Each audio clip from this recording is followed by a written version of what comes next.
이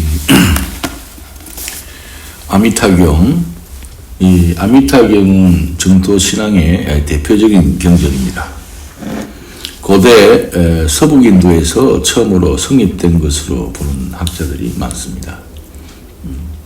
BC 2세기 중엽에는 이미 아미타불 사상이 불교 안에 있었다고 하며 일본에서는 아미타경이 BC 1세기경에 성립되었다고도 보고 있습니다.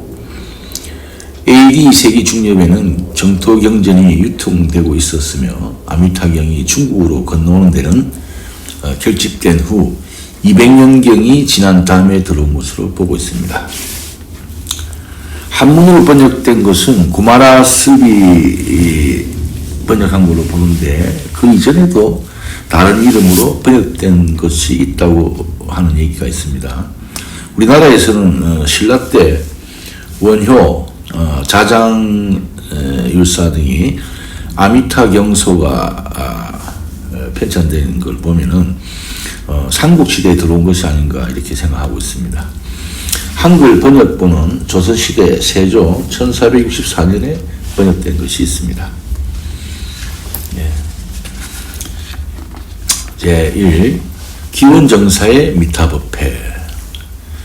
여시야문 하사운이 일시에 불이 제사위국의 기수급 고덕원 하사 여대 비구승 1250인과 구하시더라. 나는 이와 같이 들었다. 어느 때 부처님께서 1250인의 비구들과 함께 사이국의 기수급 고덕원에 계시었다. 아미타경의 서문으로서 나는 이와 같이 들었다. 나는 부처님의 말씀을 이와 같이 들었다. 이렇게 얘기합니다. 부처님이 설법하시는 것을 1200대중이 다 함께 들었지만 나는 이렇게 들었다는 것은 1200대중의 전부의 견해이며 1200대중 전부가 개성이 다르기 때문에 그것을 드러내기 위한 기술인 것입니다. 부처님께서는 혼자 말씀을 하셨지만은 듣는 대중은 1200명으로 각자의 개성이 다르기 때문에 사람마다 이해를 하는 데는 약간의 차이가 있을 수 있기 때문에 나는 이와 같이 들었다라고 다수의 견해를 밝히는 것입니다.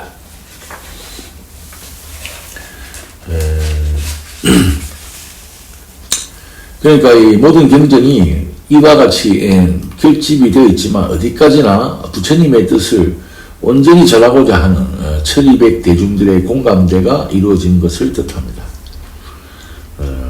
그러니까 전체 대중의 공감대가 이루어진 경전이기 때문에 많은 사람들이 부처님의 법문을 믿고 따르는 것입니다. 부처님의 말씀은 어느 특정인이나 한 사람만이 들은 것이 아니고 1200 대중이 함께 들었다는 것을 증명함으로써 부처님의 뜻을 내세우고 결집하는 대중의 개성보다는 객관성을 드러낸 것이라고 할 수 있습니다.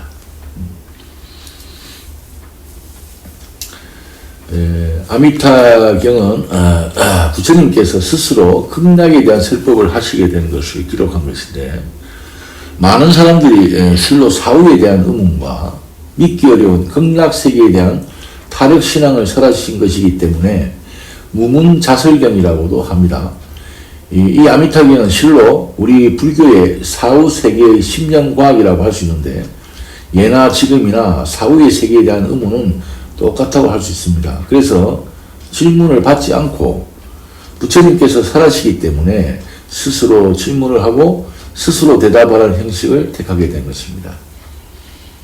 이와 같이 아미타경을 설하시는 배경을 설명하는 시작으로서의 서부는 서론에 해당되고 정종부는 본론이고 유통부는 결론입니다. 이와 같이 정연한 논리로서 이미 결집 당시에 문장 구성의 요건인 소위 육하원칙에 의해 결집이 되어 있는 것은 현재 어떤 모든 문장들의 효시가 되지 않는가 이렇게 생각합니다.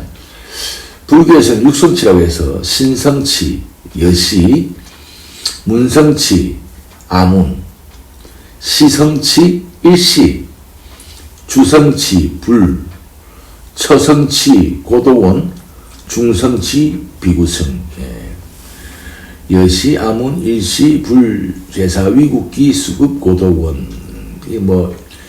이렇게 해서 여하, 육하원 측에서 언제 누가 어디서 무엇을 어떻게 왜 했냐라고 보면은 이 불교 경전이 아주 철저한 문장으로서 만들어져 있다는 걸 알 수 있습니다. 어떤 석학은 팔만대장경 그대로가 훌륭한 문학작품이라고도 합니다. 특히 부탁께서 열반에 들면서 아란존자가 질문하시기를 부처님께서 열반에 드시면 우리는 누구를 의지해서 수행해야 합니까? 하고 물었습니다. 부처님께서 대답하시기를 너 자신을 믿어라. 다른 것을 믿지 말고 바른 법을 믿어라. 이렇게 얘기합니다. 부처님께서 1250인의 비구들과 함께 사이국 기스국 고등원에 계셨다. 부처님께서 아미타경을 설하실 때 1250명의 비구들과 함께 코사라국의 사위성 기원정사에서 아미타경을 설하시는 배경을 밝히는 것입니다. 이곳은 현재 사이트마이트이며 코사라 국왕은 파사익의 왕으로서 태자인 기타의 소유인 기타숲에다가 수다자 장자가 건축을 한 고덕원 사원에서 1250명의 제자들과 자리를 같이 하고 아미타경을 설하시는 장면을 나타냅니다. 어느 때 또는 그때라는 시간의 개념은 부처님께서 경을 설하실 때를 몇 년, 몇 월, 며칠이라고 기록하지 않는 것은 언제, 세월이 지나서 언제 어느 때 누가 경전을 독송하여도 새로운 시간에 감동을 주기 위해서 정해진 날짜를 세우지 아니한 것으로 사료됩니다. 아무리 오랜 시간이 지날지라도 항상 오늘 경전을 수리 독송하는 이때가 바로 그때다. 바로 부처님께서 아미타경을 설하시던 바로 그때다. 그렇게 실감나게 표현한 것입니다. 기스국 고덕원은 아미타경을 설하시던 것을 분명히 하신 것으로서 실제로 부처님께서 오래도록 계시면서 여기서 많은 경전을 설하시던 곳이기 때문에 사실을 증명하기 위해서 분명한 장소를 기록한 것이며 1250명과 더불어 계시고 함께 수행하시고 설법을 하실 때는 이들의 질문이나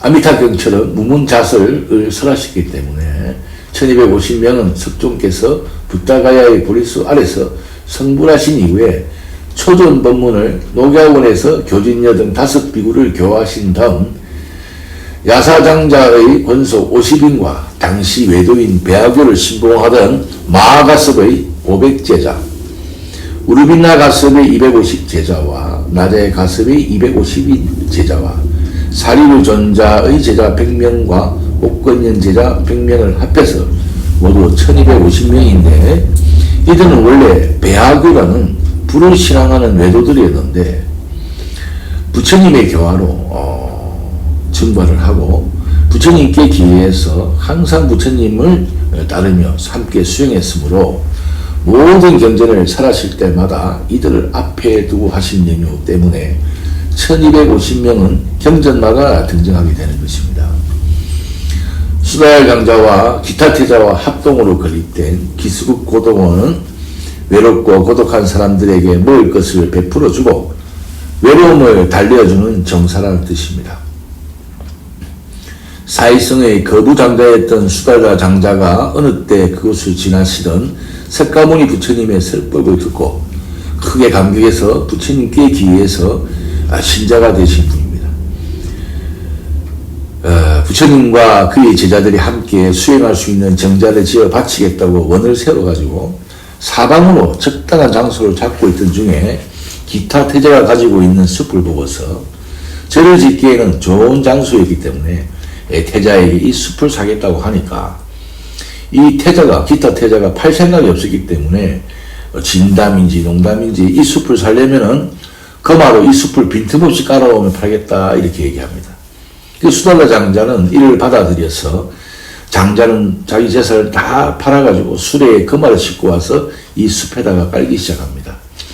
이 광경을 보고 놀란 태자가 이 숲을 살려는 이유가 도대체 뭐냐 이렇게 묻게 됩니다. 장자가 대답하기를 인류의 스승이신 거룩하신 부처님과 그의 제자들을 위해 정사를 지어 바치려고 합니다 하고 대답하니까 이 감동한 기타 태자가 그러려면 이 숲의 값은 받지 않고 단 자신의 이름으로 바칠 것이라고 제의를 합니다.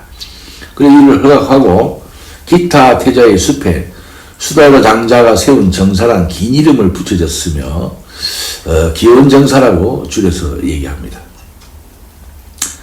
그때 그 후에 부처님께서 24회의 안거를 여기서 보냅니다. 많은 경전을 설하기도 하고 또한 많은 사람들을 교화하신 곳이기도 합니다.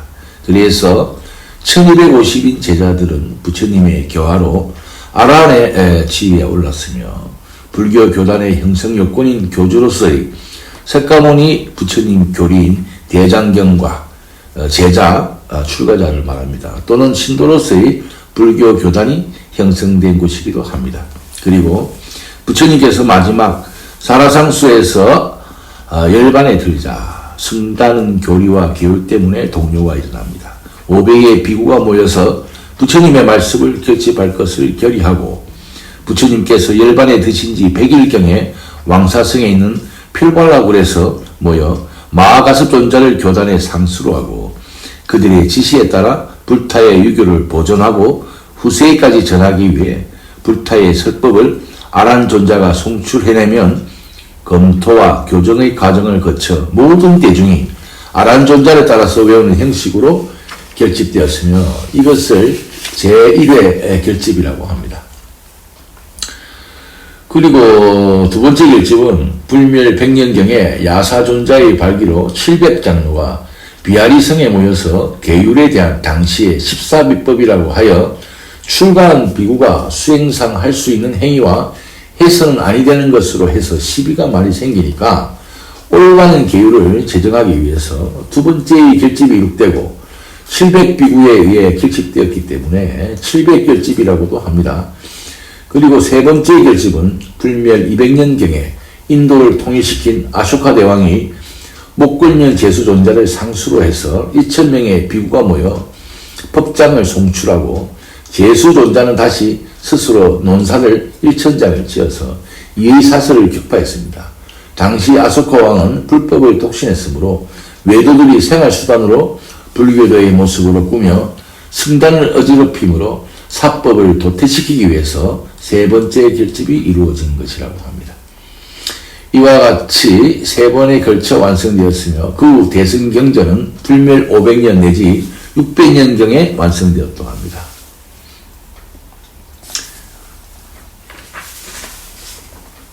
우리나라의 해인사 8만대장경은 일체의 모든 경전을 속진안해서 8만대장경이라고 부릅니다.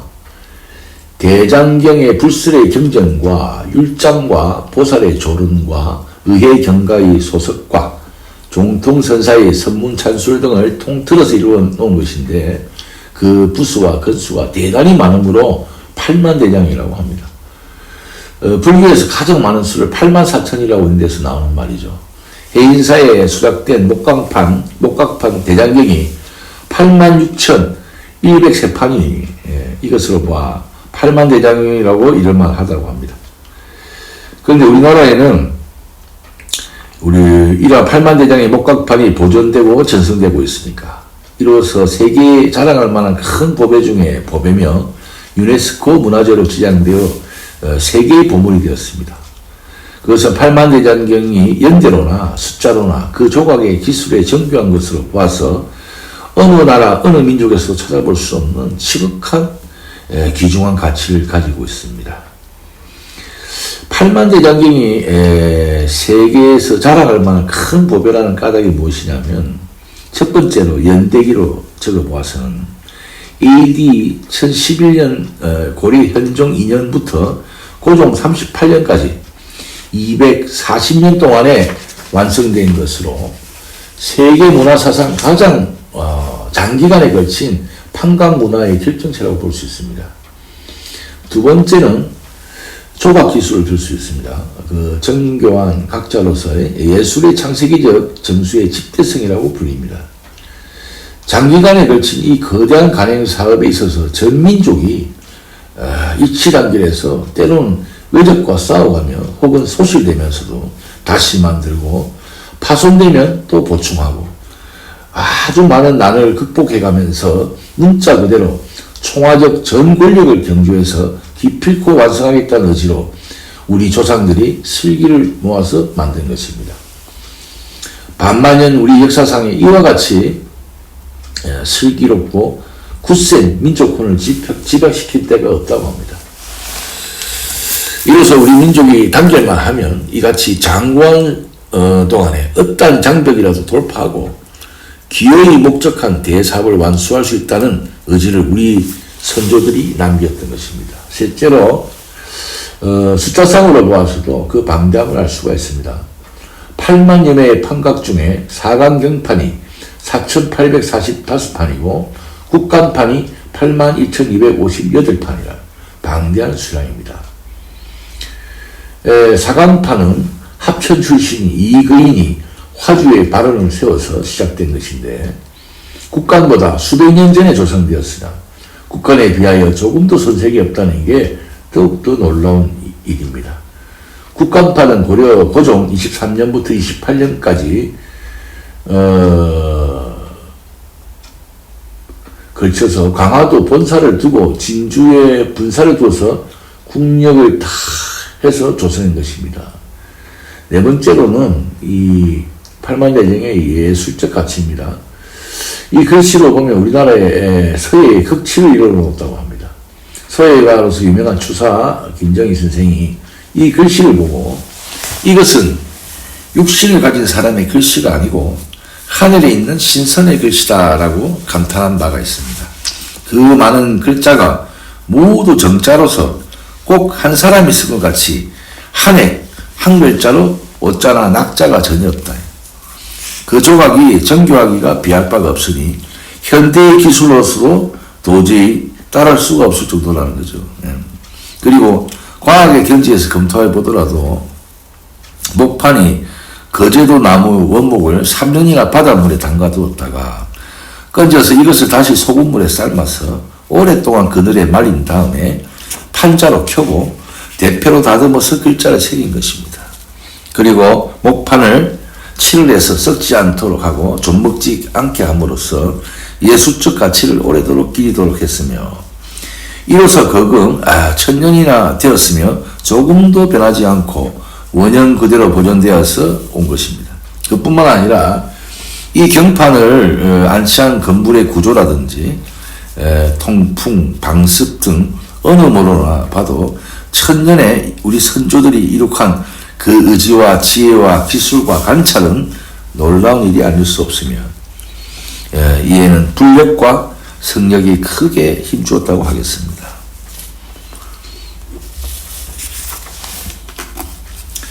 근데 팔만대장경이 법보이니 불가에서 말하는 법보란 게 뭔가 하면은 2500년 전에 인도에서 탄생한 교주이신 석가모니 부처님을 불보라고 하고 그분이 성도한 이후에 45년 동안 제자를 설법하신 법문이 84,000이 넘는데 이 법문의 내용의 교리를 법보라고 하고 이 법문을 일반 대중에게 전해주는 제자들을 승보라고 합니다. 이 중에서 이 삼보 중에서 법보를 가장 존귀하게 여기는 것은 불보의 석가모니 불은 이미 2500 수십 년 전에 일반하셨고 현재 과학사원의 불상은 제자들이 부처님을 배우고자 하는 일념에 부처님과 비슷한 등산을 조성해가지고 또는 그림을 그려놓고 조석으로 예배를 하는 것입니다. 부처님이 마치 우리가 부모님 사진 걸어놓고 전하는 것과 똑같은 거죠. 승부는 부처님 당시에는 10명의 제자들을 비롯해서 1250명의 대중이 있었고 수만 제자들이 또 있었겠죠. 수천 년 동안에 고승 대덕들이 많이 나와가지고 세인의 사표가 되어서 존경을 받아왔으며 말세가 될수록 계율과 규율이 해이해지고 일반 대중의 신앙심이 식어가고 오직 부처님이 설법하신 법문 즉 진리의 말씀만이 법보로서 예나 지금이나 다름없이 가장 존귀하게 된 것입니다. 그러니까 팔만대장경은 곧 그 법문을 한문으로 번역해서 조각한 원문으로 법보로서 숭앙받게 되는 것이죠. 우리나라는 거란병, 고려 현종 때 거란병이라든지, 그 다음에 또 몽고의 침입을 전부 다 이 팔만대장경을 조성하면서 온 민족이 일심으로 부처님께 의지했다는 것이죠. 그렇게 하나로 의지하면서 그 모든 대중들의 그 소망이 그렇게 만들어졌다는 것이죠. 팔만대장경은 우리 역사에, 한국 역사에 어쩌면 가장 큰 합심, 그런 것들을 보여주고 있습니다. 언젠가는 또 한번 일어나겠죠, 그런 일들이. 제2 16대 제자와 4대 보살, 계시 대아라한으로서 중소지식인 바 장로 사리불과 마하목건영과 마하가습과 마하가전영과 마하구치라와 이바다와 주리반타가와 란타와 아란타와 라우라와 교본바제와 빈드로 파라타와 가루타이와 마하급빈나와 바쿠라와 아루루타와 여시 등 제대 제자들과 병제 보살 마살과 문수사리 법왕자와 아이다 보살과 근타하제 보살과 상정진 보살과 여여시 등의 제대 보살과 급석제 환인 등과 무량제천들의 대중 등과 구하시더라. 그들은 모두 덕이 높은 아라한들로서 여러 사람들이 잘 알고 있는 장로 사리불과 마목건영과 마가습과 마가전영과 마구치라와 이바다와 주리반타가와 란타와 아란타와 라우라와 교본바제와 빈트로 파라타와 가루타이와 마급빈나와 바쿠라와 아루르타와 같은 여러 큰 제자들이었다. 아울러 여러 보살, 마살인 문수사리 법왕자 보살님과 아이라 보살과 근타제 보살과 상정진 보살과 여러 대보살들과 더불어 석제한인 등 수없이 많은 여러 천상의 대중들도 함께 하셨다. 아미타경 세법회에는 모두가 아라한 가위를 증득한 장로들로서 지혜 제일인 사리불 존자를 비롯해서 16대 제자들이 동참하고 있었는데, 이들은 여러 곳의 출신이고 다양한 종성과 여러 계층의 출신들의 제자들입니다. 그럼 16대 제자에 대해서 한번 알아봅시다. 첫 번째로 장로 사리불입니다. 사리불은 사리불다 또는 사리자라고도 하며 부처님 제자 가운데서 지혜가 제일로서, 사리는 어머니의 아들이라는 뜻으로 그의 어머니가 마치 사리새의 파랗게 빛나는 눈과 같이 닮았다고 해서 사리부인이라고 했다고 합니다. 어려서부터 총명하고 영리해서 내세와 업부에 대하여 인신록적인 회의론을 주장하던 산자 베라리 붓다에게서 철학적이며 종교적인 학득과 수행을 익혔습니다. 나중에 목건현 전자와 함께 오비구 중의 하나인 아설시는 붓타의 초전법문 때 녹야원에서 교한 오비구 중의 한 명입니다. 아설시로부터 모든 존재는 인연 따라 나타났다가 인연 따라 없어진다는 연기의 가르침을 듣고 부처님께 기해서 자신의 수행과 동시에 남을 교화하는 데 노력했다고 합니다. 그리고 부처님 제자 가운데 유일하게 부처님보다 연령이 많았으며 부처님보다도 먼저 열반에 드신 분입니다. 무엇보다 아미타경의 무문자설을 사리불 존자에게 부척하신 것은 누구보다도 지혜가 가장 뛰어나신 분이기 때문입니다. 두 번째로는 마하목건현입니다. 부처님 10대 제자 중에 한 사람으로서 중인도의 왕사성 근처의 구리가촌의 바라문의 아들로 태어났습니다. 사리불과 함께 외도인 산자야에게서 수학했으나 역시 오비구 중의 아설씨를 만나 부처님의 가르침을 받았으며 사리불과 함께 깨닫고 걸림이 없는 신통을 얻었기 때문에 10대 제자 중에서 신통 제일로서 본래부터 효성이 지극하였던 목련존자는 악도에 떨어진 그의 어머니를 음력 7월 보름날 해제일에 함께 정진한 여러 대중들과 같이 그의 어머니를 지옥에서 구하여 천상에 나게 했다 해서 우란분절 또는 백중이라고 해서 선망 부모님을 천도하는 불교의 4대 명절의 하나이기도 합니다. 세 번째로 마하가서 부처님의 10대 제자 중에 한 명입니다. 의식주를 욕심내지 않는 두타제일. 마가다국의 왕사성에 장자했던 디구르다 칼파의 아들로서 비팔라 나무 아래서 탄생하여 일찍이 비아리 성의 바라몽의 딸과 결혼했으나 어려서 부모를 잃고 세속적인 욕망의 무상함을 깨달아서 부부가 함께 부처님의 제자가 되었다고 합니다. 그는 부처님께 귀한 지 8일 만에 아라한가를 얻었으며 항상 엄격한 계율로서 두타행을 잘하였다고 하며 부처님으로부터 인정받았던 제자입니다.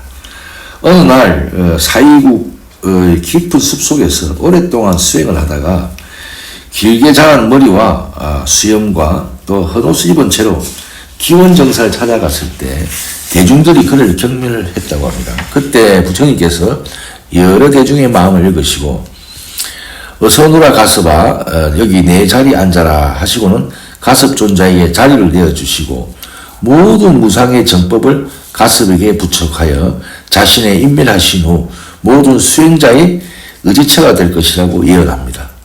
어느 날 비사리성에서 돌아오는 도중에 부처님께서 열반하셨다는 소식을 듣고 즉시 쿠시나라의 첨간사로 가서 부처님의 발에 예배한 후 다비식을 거행했으며 그 후 100일경에 500명의 아라한들과 함께 필발라굴에서 첫 번째 경전을 결집하는데 주역을 맡았으며 불법 제일로도 높이 받들고 있는 제자입니다. 네 번째로는 마하가전년입니다.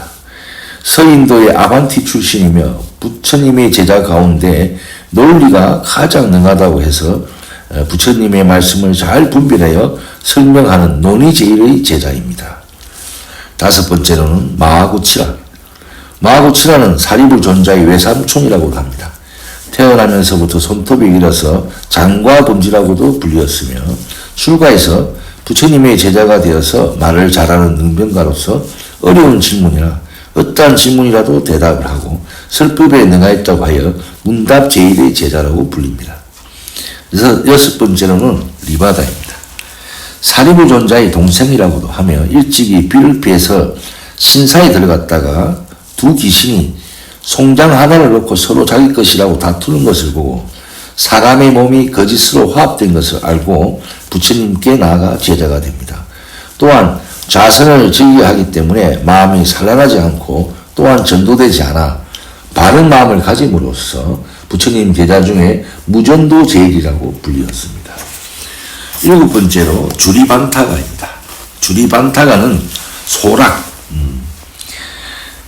이라고 하며 그의 부모가 여행을 하다가 길에서 나왔다고 합니다.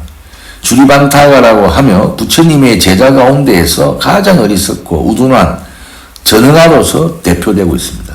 주리반타가는 형님을 따라 출가했으나 자신의 이름도 외우지 못하고 전응한 그런 모습을 보이고 어떠한 가르침도 외우지 못하고 깨닫지도 못하고 형이 마침내 안 돼서 환속시키려고 할 때 부처님께서 그것을 알고 오히려 어여삐게 해가지고 먼지를 털고 때를 씻어라 라고 하는 간단한 개송을 가르쳤다고 합니다. 물이나 기고 빨래하고 청소하는 일을 하면서 이 먼지를 털고 때를 씻어라라는 개송을 애우라는데도 그것조차도 애우지를 못했다고 합니다. 그래서 부처님께서는 다시 빗자루를 주시면서 비를 잡으면 추하고 또 쓸면서 소하고 외우라고 추소 두 글자를 줘서 외우게 했다고 합니다. 그래서 많은 대중들은 그를 추자를 배우고 읽히는 비구라고 해서 송추비구라고 놀렸다고 합니다. 그러나 부지런히 계속해서 마침내 그 뜻을 깨닫고 어리석음을 깨닫고 신통까지 얻어서 부처님의 16번째 제자가 됩니다. 난타는 가비라성의 왕자로서 부처님의 이복 동생이기도 한데 자기의 아내 손타리의 아름다움에 끌려서 출가하지 않으려고 하는 것을 부처님께서 방편으로 천상의 즐거움과 지옥의 고통을 보여주어 결국 부처님께 귀의하게 됐다고 합니다. 난타 존자는 17일간의 부처님의 설법을 듣고 아라한 과일을 증득했다고 합니다. 난타 존자는 육체적인 모든 조건을 항복받았기 때문에 재근조국 제일이라고 불리웁니다. 그 다음에 9번째로 아난다를 줄여서 아난이라고 하며 부처님의 사촌동생으로 부처님이 당시 부처님을 반역한 제바다타의 친동생입니다. 카필라성의 석가왕족으로서 부처님께서 부타가야에서 성도하시던 날 밤에 태어났고 8세에 출가해서 미남인 관계로 인물이 좋아가지고 많은 여자들로부터 유혹을 받았다고 합니다. 그러나 지조가 견고해서 수행을 잘했으며 20년 동안 부처님을 그림자처럼 따라다녔기 때문에 여러 제자들 중에서 부처님 시자로 선출되기도 했습니다. 다문제일로서 부처님께서 열반하신 후에 마하가섭을 중심으로 필발라굴에서 제1차 경전 결집 때 중요한 위치에서 큰 역할을 했다고 합니다. 그리고 부처님의 이모이신 마하파사파제의 출가에 도와서 비구니의 길을 열어준 분이기도 합니다. 10번째로 라우라 존자는 부처님께서 출가하기 전에 태어난 부처님의 아들로서 부처님께서 성도하신 후에 15세 때 사리부 존자를 은사로 출가해서 계율을 엄격히 지켰으며 남이 모르게 수행을 잘하여 아라한이 되었으며 부처님 10대 제자 중에 밀행제일이라고 합니다. 11번째로는 교본바제. 교본바제는 사리불 존자를 스승으로 해서 출가했고 부처님 제자 중에 계율을 잘 안다고 존경받았습니다. 전생의 업으로 공양 후에 소처럼 대세김직을 하듯이 씹는 버릇이 있었다고 합니다. 그래서 부처님께서는 대중들과 어울리지 못할까 염려해가지고 도리천에서 선정을 닦도록 했다고 합니다. 12번째로 빈드로 파락타. 빈드로 파락타는 16나 중에 한 명입니다. 흰머리에 길다란 눈썹을 가진 나은으로 원래 발치국의 구사미성의 대신의 아들로 태어나서 어려서 불교에 귀해가지고 구족계를 받고 여러 곳을 다니며 포교를 했다고 합니다. 부처님께서 성도하신 지 6년 만에 아라운으로서 왕사성에서 신통을 부렸다가 외도들의 조소를 받고 부처님께 이후부터 부질없이 신통을 나타내지 말라는 꾸지람을 듣고서 서부 야니주에 가서 포교를 했다고 합니다. 훗날 다시 돌아와서 부처님의 명을 받아 열반에 들지 않고 남인도의 마리산에 있으면서 불멸 후에 중생을 제도하여 말세 중생들의 공양을 받아 대복전이 되었으므로 주세 아라한이라고 일컫습니다. 후세에 인도의 대성에서는 빈도로를 상징하는 풍습이 생겼습니다. 중국에서는 동진의 도안이 처음으로 빈도로를 선언하였으며 우리나라의 사찰에는 칠성각 또는 독성각에다가 나반전자 또는 독성님이라고 부르는 분이 바로 빈도로 파라타이십니다. 13번째 가루타이. 가루타이는 흑광이라고 하는데 피부가 검고 빛이 나무로 부른 이름입니다. 나쁜 행동을 많이 했으며 말썽을 부리는 등 부처님을 괴롭히는 소위 육군 비구 중에 하나이며 사리불 존자의 설법을 부정하기도 합니다. 또 밤에 탁발하는 그의 모습에 검은 귀신인 줄 알고 놀라는 사람들이 있었다고 합니다. 14번째로 마하급빈나. 마하급빈나는 금지국 지금의 버마 변경의 왕인 급빈나의 아들입니다. 부왕의 뒤를 이어서 왕이 되어 부국 강경에서 용맹과 위세를 멀리 떨쳤다고 합니다. 그는 동인도를 정복하려고 사이국의 파사이 왕에게 사람을 보내서 예물을 바칠 것을 요구했습니다. 그때 부처님께서 기원정사에서 스스로 전륜성왕이 되어 사신을 맞아 나라의 왕을 거느리고 와서 부처님의 신통력을 보고 감동해서 귀의하고 출가해서 아라한이 됐다고 합니다. 그리고 그의 어머니가 하늘의 별에 기도해서 탄생했다고 하여 방숙이라고 하고 천문 지리 등에 능통해서 지성숙 제인이라고 불렸다고 합니다. 그리고 15번째 바쿠라. 바쿠라는 사유국 장자의 아들로서 얼굴과 몸매가 아름다워 선용이라고 불리웠는데 어려서 계모의 흉기에 의해서 5번이나 20번 고비를 넘겼다고 합니다.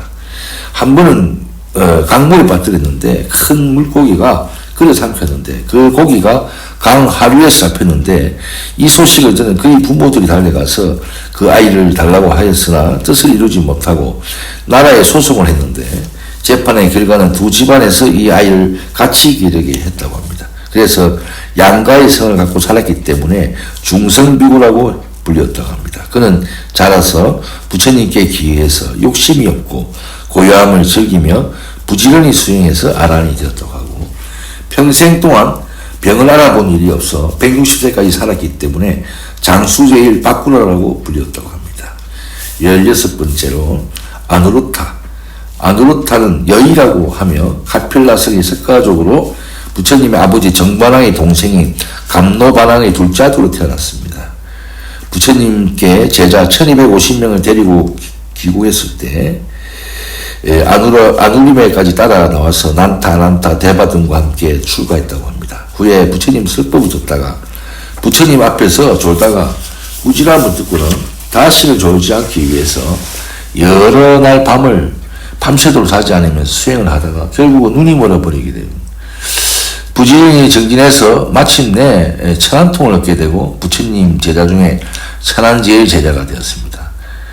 그 당시에 부처님 당시 최초의 장애가 있는 제자가 되는 것입니다.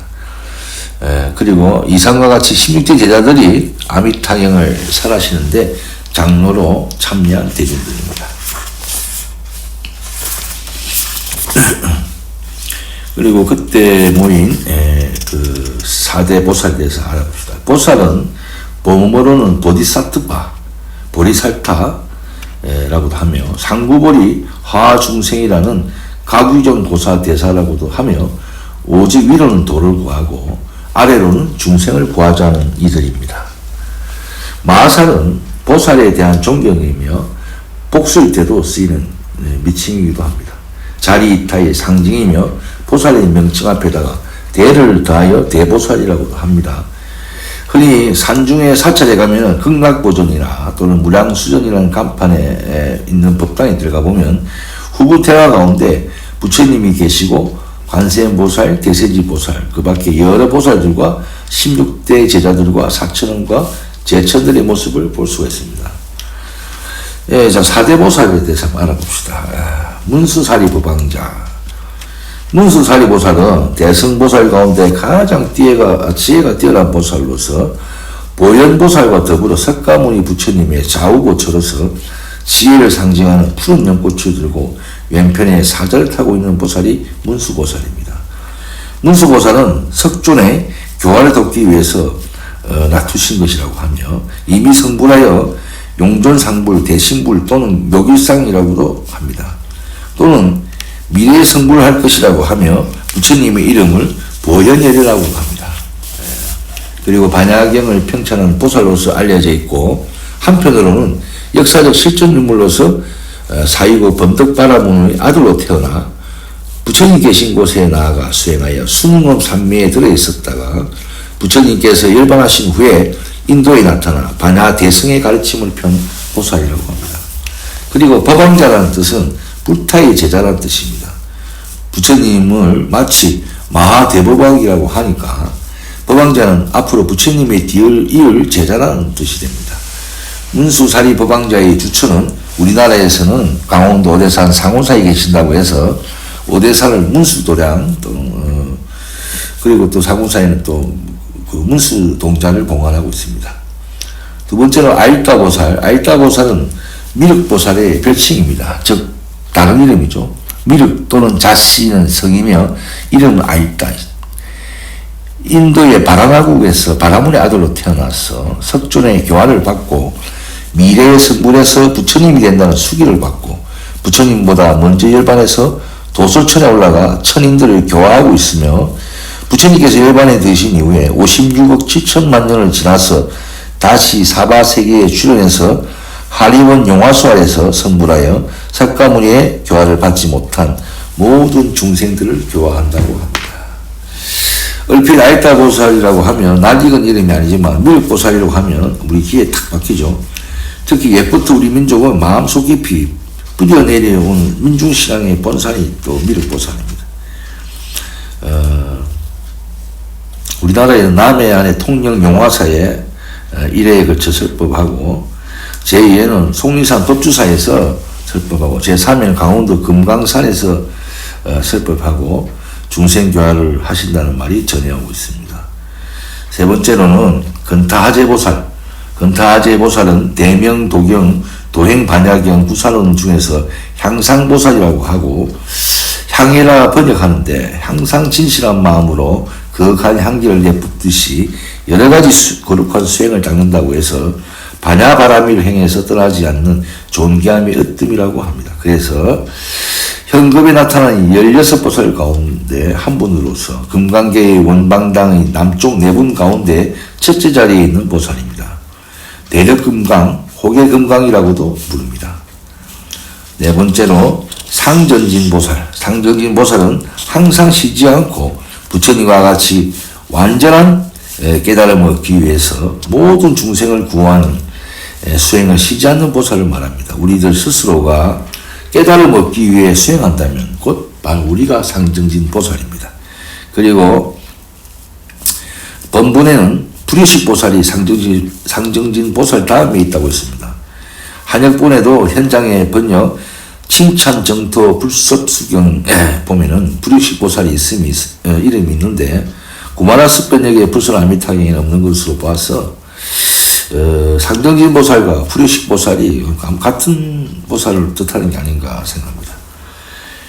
여기서 4대 보살이 끝이 나고 호법신중으로서 석재한인을 얘기합니다. 석재한인은 모든 신들의 주인격인 신을 말하는데 다른 이름으로는 제석천왕 또는 인드라라고도 합니다. 고대 인도의 신하에는 수미산 꼭대기의 도리천의 왕으로서 사천왕을 통솔하며 또한 부처님께 기해서 불법성 삼보를 옹호하는 신장이 되어 호법신중의 하나로서 불타와 깊은 인연이 있는 천왕입니다.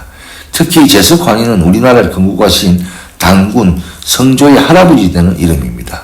그래서 우리나라 온 국민들이 제석환인을 불러서 하느님, 하늘님, 한님, 한울님 등으로 여러 가지 이름으로 불러온 지 이미 5천년에 이르렀는데 민족신앙의 본체인데 오늘날 엉뚱하게는 기독교에서 그들의 신앙이 유일신이라고 야의를 두고 하느님이라고 바꾸더니 이제는 다시 하느님이라고 해서 그 이름을 바꿔가지고 석재한인의 이름을 부르고 있으니 참 특이한 현상입니다. 원래는 우리가 하느님, 하늘님 이런 말이 기독교에서 나온 게 아니고 기독교에서는 원래 야훼라고 했습니다. 야훼. 근데 우리나라에 있는 그 하느님 이름 그냥 바꿔버린 거죠. 이름 자체를. 그래서 우리나라 기독교는 참 머리가 좋네요.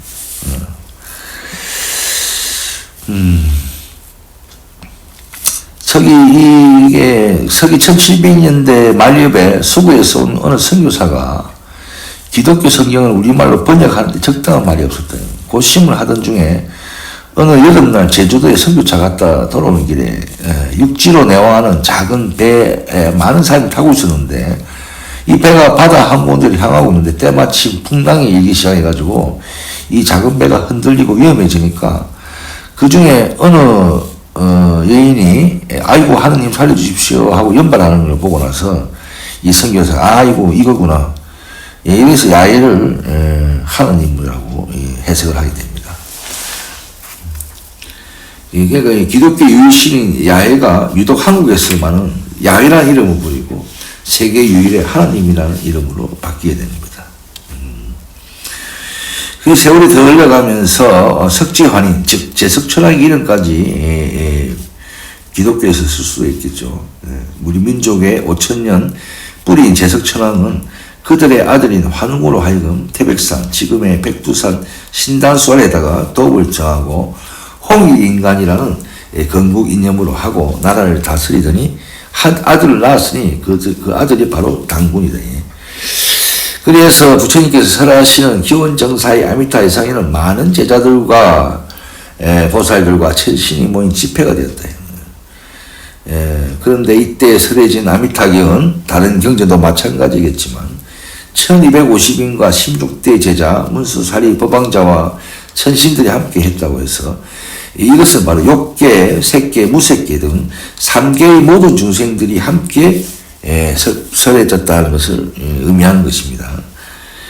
마치면 상계의 모든 중생들이 다 함께 왕생해야 할 서방의 극락세계에 이 아미타경을 읽는 인연이 있는 중생들도 모두 함께 왕생 발원해서 죽음이 없는 영원한 세계로 화생하자, 이런 말입니다.